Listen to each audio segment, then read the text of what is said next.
Des meufs, un braquage. Non, on va pas parler d'Ocean's 13 et heureusement, et en plus j'ai pas vu, mais plutôt du dernier film de Steve McQueen.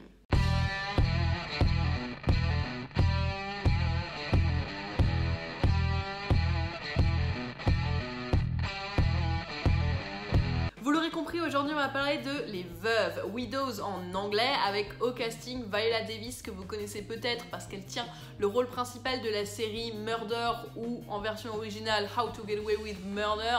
Et elle a aussi récemment reçu un Oscar pour son rôle dans Fences. Voilà, c'est une des actrices afro-américaines les plus en vue de cette décennie avec Octavia Spencer sans aucun doute.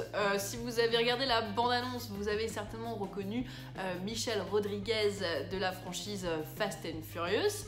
Et peut-être que vous avez aussi repéré une belle blonde et que vous vous êtes dit tiens celle-là par contre je ne la connais pas. Et ben elle s'appelle Elisabeth Debicki, elle est australo-polonaise, elle est très grande, elle fait 1m90 et ça se voit dans le film. On a déjà pu la voir dans Macbeth ou encore dans Gatsby le Magnifique. On voit aussi un petit peu de Liam Neeson et un petit peu de Colin Farrell, mais parlons plutôt directement de l'histoire de ce film avant de nous attarder à nouveau sur le casting. Alors l'histoire elle est très simple.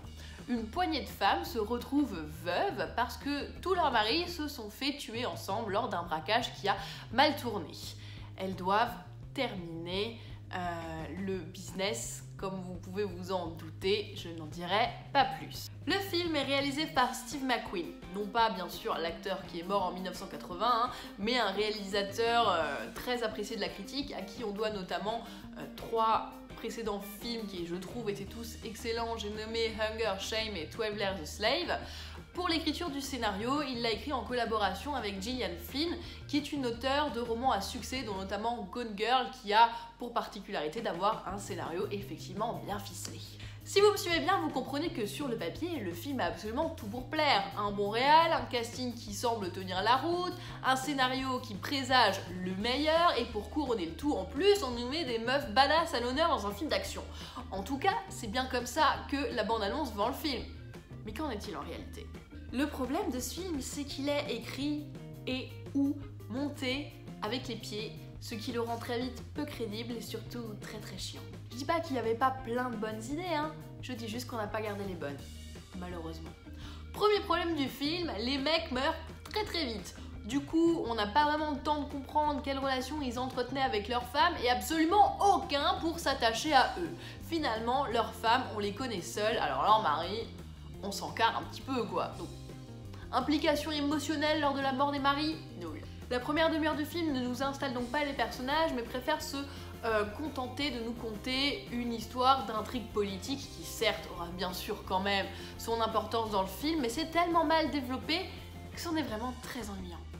On jongle donc entre des femmes qui veulent s'en sortir et des politiciens véreux pendant une plombe avant qu'on finisse par entrevoir ce qu'on est venu voir, à savoir un braquage au féminin. Le film est truffé de scènes qui ne servent à rien, parfois pour un petit peu creuser artificiellement les personnages sans que ça nous apporte quoi que ce soit pour simplement décorer autour. Il y a vraiment une impression bizarre qui m'a été laissée au visionnage de ce film parce que j'ai la sensation que les auteurs, donc Steve McQueen et Gillian Flynn, ont eu envie d'écrire certaines scènes, de bien les développer, sans pour autant qu'elles aient aucun lien les unes avec les autres. Il y en a certaines, elles auraient dû être coupées au montage, mais je pense qu'ils étaient tellement investis dans l'écriture de ces scènes-là, dans les dialogues, etc., qu'ils ont préféré les garder. Alors que honnêtement, on peut les compter sur les doigts d'une main, hein, les scènes qui font vraiment avancer l'intrigue de ce film. Quoi, purée, on a l'impression de pédaler dans la semoule. C'est long, et la plupart du temps, ça n'apporte rien. Le casting est sympa, mais sur le papier, j'avoue qu'on a beaucoup de mal à croire à ces rôles de femmes qui sont pas très bien développés, je trouve. Viola Davis tient un rôle qui est très comparable à celui qu'elle a dans la série Murder, hein. Si vous l'avez vu, vous comprenez tout à fait de quoi je parle. Michelle Rodriguez est elle complètement sous-exploitée, je trouve qu'elle a pas beaucoup de temps d'écran. Et celle qui s'en sort le mieux, bah, c'est peut-être Elisabeth Debicki, parce qu'on la connaît pas bien et que du coup ça ramène un petit peu de fraîcheur, peut-être.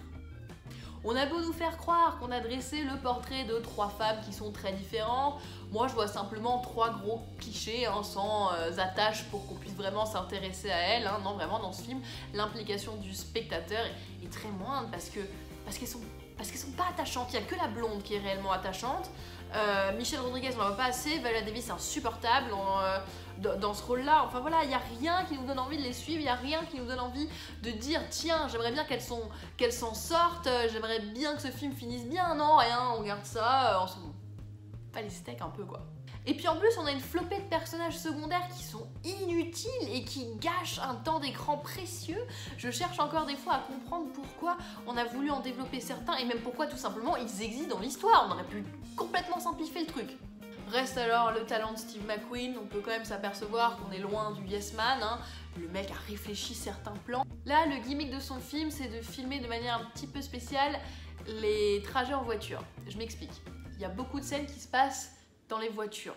Mais Steve McQueen va filmer l'extérieur de la voiture. Il va pas nous montrer directement la conversation avec les gens qui parlent. On va pas les voir, on va les entendre. C'est pas mal pour l'implication, cette fois, du spectateur quand même un petit peu parce que ça le place dans une position de voyeur. On a vraiment l'impression que cette conversation est très secrète, très intime et effectivement, ça nous implique un peu plus parce qu'on se dit là, il est en train de se passer un secret, quelque chose d'important. Les scènes d'action qui sont très peu nombreuses sont, elles, plutôt réussies et c'est là enfin également que le spectateur se dit ah purée, il se passe quelque chose et où l'implication renaît un petit peu de ses cendres vu qu'on s'ennuie quand même depuis un certain temps avant que ça n'arrive. Vous l'aurez compris, pour moi, Les Veuves est une grosse déception de laquelle je ne retiendrai pas grand chose. Si vous cherchez une recommandation, je vous dirais plutôt de ne pas aller voir ce film parce que si vous cherchez un film d'action, vous serez déçu. Si vous cherchez un thriller politique, vous serez déçu. Le problème, c'est que ce film souffre de pas mal d'écueils de production, certainement. À mon avis, on l'a amputé de beaucoup de scènes et on a gardé certaines qui n'étaient, sans en faire les bons choix, finalement, ce qui en fait un film très décousu, des fois vraiment difficile à suivre et des fois on a voulu s'orienter vers cette intrigue politique qui est dans le film, qui est très très mal développée et que finalement quand on va voir Les Veuves, c'est pas ça qu'on s'attend à suivre. Ça c'est sûr. C'est un petit peu un accident industriel parce que je pense qu'on n'a pas forcément gardé les bons morceaux de ce film et aussi parce que je pense qu'il souffre d'une écriture qui a parfois peut-être certainement trop intellectualisé le propos. En tout cas, le film est une nouvelle fois très mal vendu parce que la bande-annonce est très loin de ce qu'on va voir. Vraiment. Voilà. Donc il y a de grandes chances que vous soyez déçus, fortement. N'hésitez pas à en parler dans les commentaires, n'hésitez pas à vous abonner à cette chaîne si vous me suivez régulièrement, à liker aussi cette vidéo si vous l'avez aimée, et vous pouvez aussi me retrouver sur mes pages Facebook et Twitter. Tous les liens sont dans la barre d'infos et je vous dis à très vite pour une prochaine vidéo.